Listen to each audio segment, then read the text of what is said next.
Hai, kita ketemu lagi. Kali ini kita akan membahas tentang pengertian dan sejarah manajemen dunia dan di Indonesia. Kita akan mengetahui dan belajar ya, apa sih itu manajemen dan bagaimana prosesnya di Indonesia ya. Dan tentunya karena itu import, awalnya di dunia seperti apa. Pembahasan lebih detail akan ada di mata kuliah ini pada pertemuan selanjutnya. Namun di pertemuan minggu ini kita masuk untuk dapat gambaran besarnya dulu. Baik, kita langsung aja ya. Pengertian manajemen.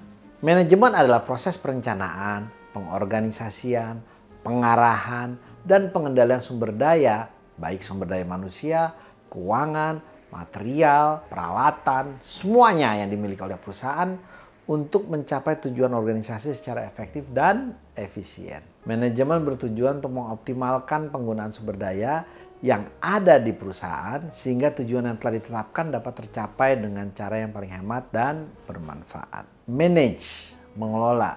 Manajemen, ya, pihak yang mengelola. Kita mengenal ada istilah manajer, kita mengenal ada istilah direktur, kita mengenal ada istilah kepala departemen, kepala divisi, general manager. Itu semua adalah istilah-istilah mewakili pihak manajemen atau pihak yang mengelola. Lalu siapa yang dikelola?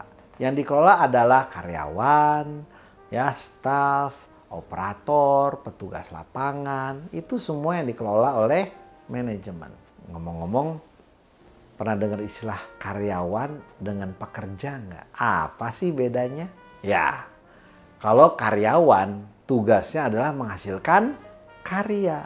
Jadi bukan berapa bagus dia masuk dan absen, tapi berapa banyak karya yang dihasilkan dan seberapa berkualitas karyanya. Ada lagi pekerja, yang penting saya udah kerja. Masalah hasilnya bodo amat, yang penting jadi dulu. Udahlah, yang penting jadilah.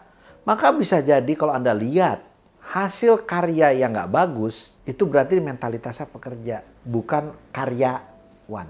Tapi kalau ada yang nggak masuk kantor, tapi hasilnya bagus terus, berarti mentalitasnya karyawan, bukan pekerja.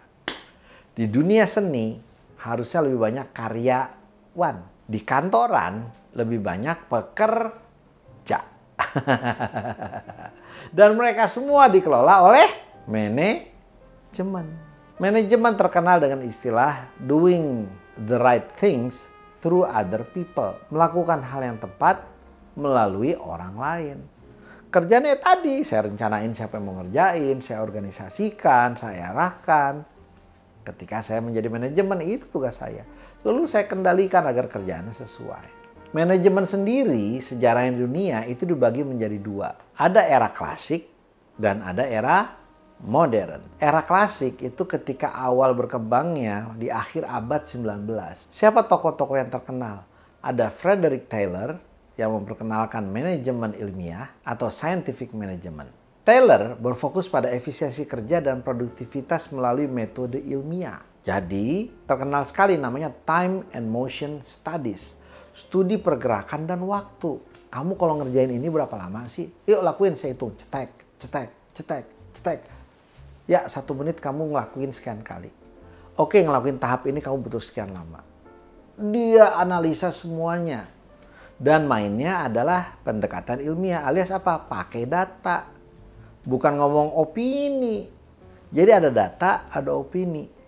Saya rasa, ya rasa kan nggak pakai data. Kemarin dia melakukan 10 kali, di mana saya lihat dari 10 kali itu 5 kali. Nah, itu pakai data. Scientific menggunakan data. Dan dia bisa dibuktikan secara ilmiah. Maksudnya apa? Menggunakan bahasa statistik. Frekuensi, berapa sering, rata-rata, nilai tertinggi, nilai terendah, atas, tengah, bawah, kuartil. Dia pakai model begitu. Dan dia terkenal sebagai bapak scientific ini karena apa? Ya, benar-benar dia pakai teknik itu.